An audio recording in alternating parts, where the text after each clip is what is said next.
Hello बच्चों, आज मैं स्टार्ट कर रहा हूँ न्यूमेरिकल से। The motion of particle is given by equation दिया हुआ है S is equal to 3TQ plus 7T square plus 14T plus 8 ऐसे दिया हुआ है ना। The value of acceleration of particle at t is equal to 1 second. t equal to 1 second पर आपको acceleration पता करना है। तो सबसे पहले तो v पता करेंगे। तो v कैसे मालूम करना है? ds अपन dt कितना पे t बराबर 1 ये होगी आपको v बराबर ds अपन dt। फिर क्या लिखेंगे? a is equal to dv upon dt। तो पहले v पता करते हैं। तो v d अपन dt तो 3t का स्क्वायर प्लस 7t का स्क्वायर प्लस 14t और प्लस कितना 8 हो गए। इसको डिफ्रेंशिएट करेंगे तो क्या होगा? 6t tq है ये, है ना, tq है। तो ये हो गया 9t स्क्वायर और प्लस 14t और प्लस क्या हो गया 14, ये हो गया v। Again a equal to आपको dv अपन dt करना है। तो फिर डिफ्रेंशिएट करेंगे तो क्या होगा? 18t और प्लस 14। तो at t is equal to 1 second, t is equal to 1 second. तो a इज इक्वल टू हो गया 18 इंटू 1 और प्लस कितना 14। तो ये हो गया आपको 18 और प्लस 14। तो ये हो गया 2 हो गया और फिर ये 2 3 हो गया 32 metre per second square. t equal to 1 second पर 32 मीटर पर सेकेंड स्क्वायर, ये हो गया आंसर। यहाँ पे क्या क्वेश्चन है? The position x of particle varies with time t H, मतलब कि पोजीशन जो है वो टाइम के अकॉर्डिंग क्या करती है? वेरी कर रही है। a t का square minus b t q ऐसा। The acceleration will be 0 at time t is equal to, acceleration 0 होगा, वो टाइम कौन सा होगा? तो सबसे पहले क्या करते हैं कि v इज इक्वल टू क्या लिखेंगे? dx अपन dt। तो v इज इक्वल टू आपको मिलेगा, इसको डिफ्रेंशिएट करेंगे तो 2at minus 3b t square और a इक्वल टू हो गए dv अपन dt और इसको क्या कर रहा है? 0। तो पहले एक्सेलरेशन निकालते हैं। तो 2a minus 6b t is equal to 0। तो 2a is equal to 6b into t, तो ये कैंसिल होगा, 3 हो जाएगा। तो a is equal to 3b into t is equal to a divided बटे 3b, ये हो गया आपको t का वैल्यू। तो t is equal to a by 3b, तो ऑप्शन नंबर क्या है? ए। क्लियर? तो इस तरह के क्वेश्चन आते हैं और इस तरह से क्वेश्चन आपको सोल्व करना रहता है। अब जो हम लोग पढ़ने जा रहे हैं वो कांस्टेंट एक्सेलरेशन। तो लास्ट क्लास में भी हम लोग पढ़े थे कांस्टेंट एक्सेलरेशन, लेकिन यहाँ पे जो पढ़ने जा रहे हैं वो कांस्टेंट एक्सेलरेशन पढ़ रहे हैं, लेकिन एक्सेलरेशन ड्यू टू ग्रेविटी। यहाँ पर लिखेंगे क्या? Acceleration due to gravity.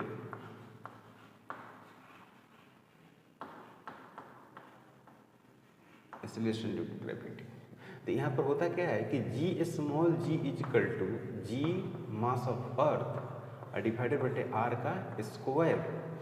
तो g का वैल्यू होती है 6.67 10 to the power minus 11 newton, okay, metre square divided by kg और इसका स्क्वायर, ऐसे लिखते हैं। क्लियर? ओके। r का जो वैल्यू लिखते हैं वो 6400 किलोमीटर लिखते हैं और मास ऑफ द अर्थ लिखते हैं वो 6 into 10 to the power 24 kg लिखते हैं। तो ओवरऑल जी का वैल्यू लिखते हैं हम लोग 9.8 मीटर पर सेकेंड स्क्वायर। जी का value 10 metre per second square तब लिखते हैं जब वो क्वेश्चन में गिवन हो, यानी क्वेश्चन में जब दिया हुआ रहेगा तो क्या लिखेंगे 10 मीटर पर सेकेंड स्क्वायर लिखते हैं। जी का value 9.8 metre per second square, given रहेगा तो 10 लेंगे। ओके, अब साइन की बात करते हैं यहाँ पर। तो ये हो गया ग्राउंड, अगर मोशन क्या हो रहा है ऊपर हो रहा है अप, तो जी का वैल्यू क्या लेना है नेगेटिव लेना है। क्यों नेगेटिव लेना है कि जैसे ऊपर ये जाएगी ना तो स्पीड क्या करेगी इसकी घटेगी, स्पीड इसकी घटती है। जब वो नीचे आएगी नीचे तो इसकी भी लगातार क्या करेगी बढ़ेगी, लगातार इसकी भी बढ़ेगी। तो इसमें जो जी लेना है वो क्या लेना है पॉजिटिव। क्लियर? तो मैं डायरेक्ट लिखता हूँ for upward motion v is equal to you minus g t लिखते हैं। V square u square minus 2g और h लिखते हैं। उसी तरह से h is equal to u t minus 1/2 g t square लिखते हैं। उसी तरह से एच एन एथ का जो लिखते हैं एच एन एथ वो लिखते हैं u माइनस 1/2 जी 2n माइनस 1 ऐसे लिखते हैं। ठीक है, u माइनस 1/2 जी और 2n माइनस 1 इस तरह से हम लोग लिखते हैं। अब यहाँ पे है, यहाँ पर जो आपको इस्तेमाल करना है आप देखिएगा, यहाँ पर कैलकुलेट करना है कुछ इम्पोर्टेंट चीज़, जैसे कि किसी बॉडी को स्ट्रेट लाइन अपवर्ड फेंकते हैं, स्ट्रेट सीधे ऊपर, तो इसका हम लोग नाम देते हैं मैक्सिमम हाइट। तो मैक्सिमम हाइट किसी बॉडी का कैसे निकालिएगा, जब स्ट्रेट लाइन फेंकते हैं तब। जैसे ये हो गया, ऐसे है, इसको फेंकते हैं यू से, है ना। तो मैक्सिमम हाइट का कंडीशन ये हो गया कि उसका फाइनल वेलोसिटी क्या होना चाहिए 0, एक्सेलरेशन क्या होना चाहिए -g, और y जो होना चाहिए वो क्या हो जाएगा h मैक्स। तो फार्मूला जो हम लिखते थे वो लिखते थे वी वाई का square is equal to U Y का square minus 2g into H upward के लिए। यहाँ पर फाइनल वेलोसिटी क्या कर देंगे 0, इनिशियल क्या है u है माइनस 2g और h मैक्स। तो यहाँ पर लिख देंगे कि h max is equal to जो लिखेंगे वो u स्क्वायर डिवाइडेड बटे 2g। तो ये कम्प्लीटली किस बात पर डिपेंड कर रहा है, ये डायरेक्ट डिपेंड कर रहा है कि इसका मैक्सिमम स्पीड कितना है, कितना ज़्यादा हाइट ये चलेगा, ये बात पर डिपेंड करता है कि इसकी स्पीड इनिशियल क्या है। अब कितना ये टाइम लगाएगा, तो v is equal to you minus g into t. तो t इज इक्वल टू यहाँ पर 0 कर देंगे तो u बटे g हो जाएगा, होगा 0 is equal to you minus g, इसका नाम पड़ गया टाइम ऑफ एसेंट। तो ये हो गया टाइम ऑफ एसेंट, यानी टाइम ऑफ जो एसेंट है वो क्या हो गया u बटे g, ये इसका टाइम ऑफ एसेंट हो गया। अब सवाल यहाँ पूछता है कि 1 सेकेंड बिफोर, है ना, पूछेगा कि speed before 1 second maximum height. अगर ऐसा पूछता है स्पीड बिफोर 1 सेकेंड, 1 सेकेंड या 2 second, 1 second maximum height,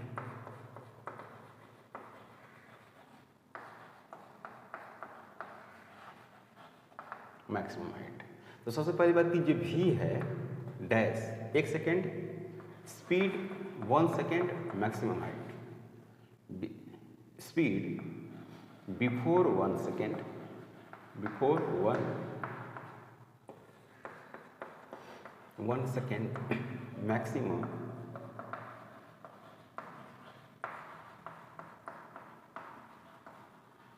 height, speed before 1 second maximum height. तो इसको लिखें क्या v dash u minus g और टी डैश। अब टी डैश बराबर क्या लिखेंगे, टी डैश बराबर लिखेंगे time of accent minus 1 second before. तो we dash is equal to you minus g और टी एसेंट माइनस 1, ऐसे ये रिजल्ट।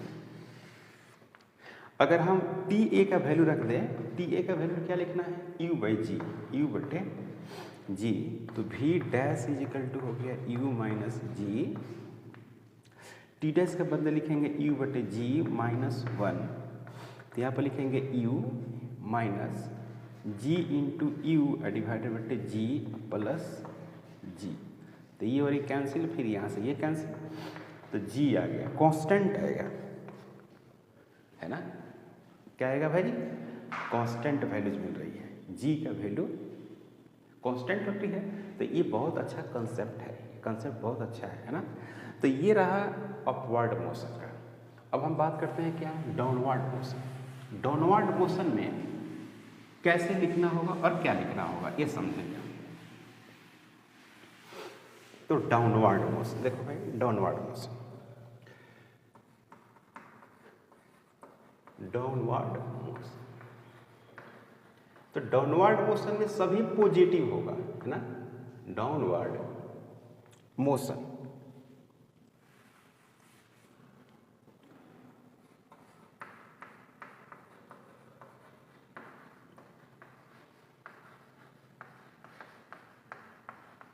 तो इसमें जी क्या होना है, पॉजिटिव। एक्चुअली जी भी तो नेगेटिव होती है हमेशा, लेकिन हम लोग जी को पॉजिटिव कंसीडर करते हैं, हमेशा नेगेटिव होती है ना। तो v is equal to u plus g to, v square is equal to u square plus 2g और h, ऐसे लिखते हैं। h is equal to u t plus 1/2 g और t का स्क्वायर। उसी तरह से एच एन एट की अगर बात करें तो लिखेंगे क्या, u प्लस 1/2 g, यहाँ पर लिखेंगे क्या 2n माइनस 1, ऐसे बात करते हैं। ओके, अब यहाँ पे कैसे ये पॉजिटिव कैसे हो जा रहा है, g कहाँ लगेगा, नीचे, g निगेटिव, इनिशियल वेलोसिटी नीचे है वो भी निगेटिव, और फाइनल वेलोसिटी भी नीचे है भी निगेटिव। तो क्या लिखेंगे, माइनस भी equation minus u minus g into t लिखेंगे। सोल्व करेंगे तो क्या आएगा, v बराबर u plus g t. Actual होता तो इस तरह से है, होता ऐसे है, लेकिन हम लोग इसको याद ऐसे रखते हैं, v बराबर यू प्लस जी टी, इस तरह से पहले। अब देखो भाई, इसमें कुछ फेमस इम्पोर्टेंट्स बातें हैं, इम्पोर्टेंट्स बातें हैं कि जैसे कि ड्रॉप्स, है ना, या ऐसे लिखें water drops, water drops falls in regular interval, in regular interval. तो ये बड़ा फेमस क्वेश्चन है, water drops falls in regular interval. तो जैसे ये एक हाइट है, मान लीजिए ऐसे, यहाँ से, और यहाँ से एक वाटर ड्रॉप है गिर रहा है, जैसे यहाँ पर आ गया, फिर यहाँ आ गया, ये आ गया, फिर ये ऐसे आया है। तो ये तो पहला हो गया ना, ये कौन हो गया, ये पहला ड्रॉप हो गया, ये पहला हो गया, ये हो गया आपका दूसरा ड्रॉप हो गया, ये हो गया आपका तीसरा ड्रॉप हो गया, ये हो गया आपका चौथा, और पांचवा ड्रॉप जो है जस्ट चला है, जस्ट चला। क्लियर, यहाँ तक कोई डाउट नहीं है। तो यहाँ से ये जो हाइट है उसका नाम है h1, ये वाला हाइट h1 है। उसी तरह से इसका जो नाम होगा वो होगा h2 इसका।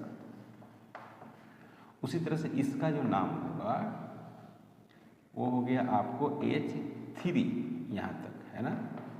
उसी तरह से इसका जो नाम होगा वो h4 यहाँ तक हुआ। ये तो बेचारा आप समझ ही रहे हो ना, h जो है 5, ये हाथ ही में है बेचारा, वहीं पे है। क्लियर? सभी का इनिशियल वेलोसिटी क्या होगी यहाँ पर? 0 होगी। सभी के लिए इनिशियल वेलोसिटी 0। तो हम क्या करते हैं कि यहाँ पर टाइम इंटरवल है भाई, टाइम इंटरवल कितना का सेकंड का है? 1 सेकंड का है। तो टाइम इंटरवल की अगर हम बात करें तो no time interval delta t is equal to t nought, अब मान लेते हैं क्या इसको? 1 सेकेंड, है ना। तो अगर हम h1 की बात करें, सपोज दैट h1 की बात करें, तो इनिशियल तो 0 हो गया, 1/2 होगी, फिर क्या हो गया? g हो गया। अब यहाँ से देखिए, एक इंटरवल तो ये हो गया, 2 इंटरवल हो गया, 3 हो गया और 4 हो गया। 5वां ड्रॉप जैसे गिर रहा है, यहाँ पर स्टार्ट ही हो रहा है, ये कितना है? तो हाइट 0 होगा, नहीं 0 हो गया। तो 5वां ड्रॉप स्टार्ट हो रहा है, तो पहला के लिए जो टाइम इंटरवल होगा वो 4 होगा, 1 घट जाएगा। दूसरे के लिए टाइम इंटरवल कितना होगा? 1 इंटरवल, 2 इंटरवल और 3 इंटरवल। दूसरा के लिए 3 इंटरवल, वैसे ही तीसरा के लिए 2 इंटरवल और चौथा के लिए 1 इंटरवल और 5वां के लिए कोई इंटरवल नहीं है, जस्ट स्टार्टिंग है ना। तो हम लोग कैसे लिखेंगे? याद रखो, जी यहाँ पर लिख देंगे क्या? 4 इंटू टी नॉट एस का स्क्वायर। समझ में आया? यानी h1 इज इक्वल टू हो गया 1/2 जी और यहाँ पर हो गया 16 टी नॉट इसका स्क्वायर। उसी तरह से अगर हम h2 की बात करें तो क्या मिलेगा? 1/2 जी इंटू 9 और टी नॉट का स्क्वायर। उसी तरह से अगर h3 की बात किया जाए तो 1/2 जी और 4 टी नॉट का स्क्वायर। और उसी तरह से h4 की बात किया जाए तो 1/t g into t nought का स्क्वायर। और h5 की जब बात करेंगे तो टी नॉट ही क्या है बेचारा? 0 है, तो ये 0 हो गया, इसका हाइट हो गया। अब पूछा जाए कि भाई इसमें आप डिस्टेंस इंटरवल निकालिएगा, डिस्टेंस निकालिएगा, तो कैसे निकालिएगा? जैसे माने कि इसके बीच और इसके बीच कितना डिस्टेंस है? h1 और h2 के बीच। तो h1 कौन है? ये है, और h2 कौन है? ये है। उसी तरह से सबके बीच आप निकाल सकते हैं, है ना। तो ये हो गया आपका इंटरवल, है ना। इस तरह का इंटरवल वैल्यूज आपने निकाला है। सपोज दैट कि आपको निकालना हो कि h1 माइनस h2 का वैल्यू निकालना। h1 में से h2 घटाते हैं तो कितना आता है? देखिएगा, यहाँ पर हो गया 16, ये 9 हो गया, है ना। 16 है और 9 है, तो 1/t है, g है, टी नॉट का स्क्वायर है ना। और ये है आपका 16 और ये है आपका 9, तो ये हो गया आपको 7, है ना, 7। और टी नॉट का वैल्यू कितना रखते हैं? 1 सेकेंड अगर रखते हैं, इंटरवल 1 सेकेंड का है, तो delta h is equal to यहाँ पर आ गया 1/2 जी इंटू 7, है ना। यानी आप इसको लिख सकते हैं 9.8 इंटू 7 डिवाइडेड बाई 2, इस तरह से करके इतना मीटर कर सकते हैं। तो इस तरह के सवाल आता है। दूसरा क्वेश्चन है, दूसरा जो क्वेश्चन आता है वो इस तरह से आएगा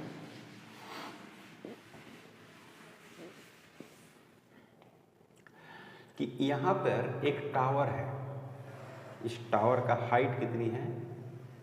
इस टावर की जो हाइट है वो h है। एक बॉल को इनिशियल वेलोसिटी u से फेंका गया है, तो ऐसे करके ऐसे गिर गया। इसी बॉल को इनिशियल वेलोसिटी नीचे से फेंका गया है, तो ऐसे गिरा। इसी बॉल को जस्ट फ्री फॉल किया गया है, तो ऐसे गिरा। जस्ट फ्री फॉल किया गया है, तो फ्री फॉल किया गया तो टाइम t लगा, इसमें t1 लगा, इसमें क्या लगा? t2 लगा। तो जो रिलेशन बन के आता है वो √t1 और t2 आता है। काफ़ी इंपॉर्टेंट रिलेशन है, आप इसको याद रखेंगे, है ना भाई। किसी बॉल को इनिशियल वेलोसिटी u से फेंका आपने। अब हम लोग बात करते हैं क्या? Variable acceleration. वेरिएबल जो एक्सेलरेशन होती है वो किस तरह से होती है? वेरिएबल एक्सेलरेशन वो किसी पर डिपेंड करेगी। जैसे मान लीजिए पहला कि जो एक्सेलरेशन है वो किस पे डिपेंड कर गया? v पे डिपेंड कर गया। मान लीजिए एक्सेलरेशन किस पे डिपेंड कर गया? v पे।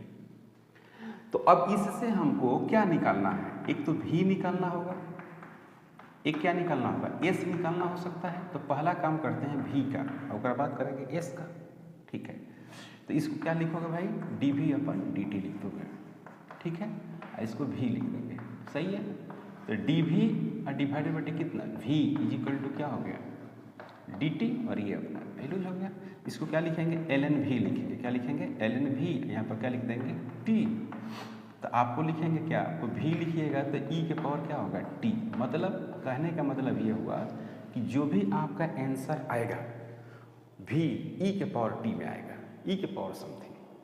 ठीक है, अब बात करते हैं क्या, v तो मिल गया, अब हमको बात करना है, ये पहला है, पहला। अब हमको बात करना है s के बारे में। तो s निकालना है, तो v = e के पावर t है, इसको क्या लिखेंगे ds/dt, ds/dt और e के पावर t। ठीक है, तो ds = e के पावर t, और यहाँ पर क्या कर देंगे dt, और छोटा सा इंटीग्रेशन है, इसको इंटीग्रेट कर देंगे तो आ जाएगा e के पावर t, और यहाँ पर हो जाएगा dt इंटीग्रेशन। अब जैसा ये रहेगा सिंपल इंटीग्रेशन करना है। ओके, दूसरा है आपका कि जो एक्सेलरेशन है वो किस पे डिपेंड कर रहा होगा, टाइम पे। तो क्या करेंगे, दूसरा कंडीशन है कि एक्सेलरेशन जो है वो टाइम पे डिपेंड किया। तो पहला काम करते हैं v निकालने का, इसको लिखेंगे क्या dv/dt। यहाँ पर लिखेंगे क्या t, तो यहाँ पर लिखेंगे dv = t, और फिर क्या लिखेंगे dt, ऐसे। तो यहाँ पर लिखेंगे क्या v, यहाँ पर लिखेंगे क्या t² डिवाइडेड बाई 2। यानी जो v का आपका आंसर आएगा वो t² के टर्म में आएगा। याद रखना होगा कि जो v आंसर आएगा, अगर acceleration as a function of t दिया हुआ है और इससे हमने v निकाला तो ये t² के टर्म में आएगा आंसर। ए हो गया पहला हमने क्या निकाल दिया v, और दूसरा क्या निकाल रहे हैं s। तो इसको लिखेंगे क्या, इसको लिखेंगे v को ds/dt लिख देंगे, और यहाँ पर लिखेंगे क्या t²/2 लिख देंगे। तो ds = t² डिवाइडेड बाई 2 और dt, ऐसे लिखेंगे। तो फिर इसको इंटीग्रेशन करेंगे, इंटीग्रेशन ही करना है। तो यहाँ पर क्या लिखेंगे s, यहाँ पर क्या लिखेंगे t³ डिवाइडेड बाई 3 अभी ना आएगा, अब पहले से 2 है 6 हो जाएगा, ये आंसर हो जाएगा। सी में है, सी में कि एक्सेलरेशन जो है वो डिस्टेंस का फंक्शन हो, किसका, डिस्टेंस का। तो सबसे पहला काम, ये थोड़ा कठिन होता है, सबसे पहला काम एक्सेलरेशन हम निकालना चाहते हैं, तो इसको लिखेंगे क्या dv/dt = s। तो यहाँ पर ध्यान देना है कि एक v भी वेरिएबल है, और एक t भी वेरिएबल है, और एक क्या है s भी वेरिएबल है। तो 3 वेरिएबल एक साथ नहीं चला सकते, 3 वेरिएबल एक साथ नहीं चला सकते हैं, 2 ही वेरिएबल एक साथ चल सकता है, 2 वेरिएबल। तो अब यहाँ देखिएगा कि dv/dt = s हो गया, और dv/dt। ठीक है, अब इसमें हमको क्या करना होगा, चेंज करना होगा। हमें क्या निकालना है, हमको कैलकुलेट करना है v, और s दिया हुआ है, तो हम चाहते हैं कि t को हटा दिया जाए। t को हटाते हैं, देखो कैसे हटाते हैं, dv डिवाइडेड बाई dt, यहाँ पर लिख देते हैं क्या ds, और यहाँ भी लिखते हैं क्या ds = s, ऐसे लिख देते हैं। तो यहाँ पर लिखेंगे dv डिवाइडेड बाई ds, फिर क्या लिखते हैं ds divided by dt = s। तो यहाँ पर लिखेंगे क्या dv/ds इंटू v = s। यहाँ पर क्या लिखेंगे v, यहाँ पर लिखेंगे dv = s, फिर क्या लिखेंगे ds। अब इसको क्या करते हैं, इंटीग्रेशन करते हैं। तो यहाँ पर मिल जाएगा v² बाई 2 = s² बाई 2। तो यहाँ पर हो जाएगा v = s, v = s जैसा आ रहा है। हमने कोई लिमिट नहीं लिया है कहाँ से कहाँ तक करना है, ऐसा मैंने कुछ नहीं किया, लिमिट नहीं लिया, सिर्फ ऐसे ही कर दे रहे हैं। ठीक है भाई। अब फिर देखिए, अब हमको क्या निकालना है, दूसरा हमको डिस्टेंस निकालना है। तो इसको लिखेंगे v को क्या लिखेंगे ds अपन dt, और यहाँ पर क्या लिखेंगे s। तो ये हो गया आपको ds डिवाइडेड बटे s इज इक्वल टू क्या लिख दिया मैंने dt लिख दिया, और इसको मैंने इंटीग्रेशन किया। तो यहाँ पर क्या लिखेंगे ln s लिख देंगे, और इसको क्या लिख देंगे, इसको t लिख देंगे, ठीक है। तो इसको s इज इक्वल टू क्या लिख देंगे e के पावर t लिख देंगे। मतलब इसका जो डिस्टेंस आएगा वो एक्सपोनेंशियल के टर्म में आएगा, समझ में आ रही बात। इसका जो डिस्टेंस होगा उसका रिजल्ट एक्सपोनेंशियल में आएगा। अब एक हम क्वेश्चन करते हैं, बहुत अच्छा क्वेश्चन है, बहुत सही क्वेश्चन है। The velocity of particle moving along x axis varies as v is equal to alpha root under x where alpha is positive constant. Assuming that at t बराबर 0 पार्टिकल एट x बराबर 0, यानी x initial is equal to जब 0 है तो इसकी जो t initial है वो भी क्या है 0 है। Find v as function of t। तो देखिए v इज इक्वल टू क्या दिया हुआ अल्फा रूट अंडर x दिया हुआ, देख रहे हैं ना। सवाल को समझिए, आपको क्या निकालना है v निकालना है as a function of t के फंक्शन में आपको निकालना है, और v दिया भी है। तो ये वेरिएबल एक्सेलरेशन है, क्या है ये है वेरिएबल एक्सेलरेशन। कैसे ये वेरिएबल एक्सेलरेशन है, आप इसको क्या करिए डिफ्रेंशिएट करिएगा t के रेस्पेक्ट में तो एक्सेलरेशन मिल जाएगा, और फिर इसमें क्या मिल जाएगा, फिर यहाँ पर वेलोसिटी आ जाएगा, है ना। Velocity as a function of x आ जाएगा। तो इसीलिए ये वेरिएबल है।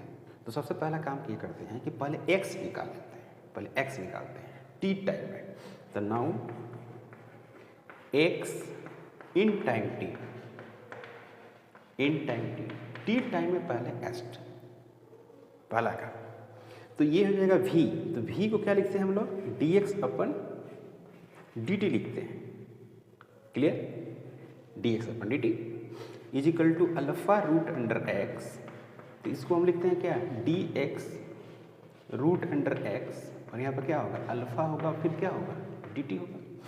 तो यहाँ पर क्या लिखेंगे x के पावर -1/2 dx, इसको इंटीग्रेशन 0 से लेकर x तक इज इक्वल टू अल्फा, यहाँ पर हो गया dt 0 से लेकर t तक, ऐसा होगा।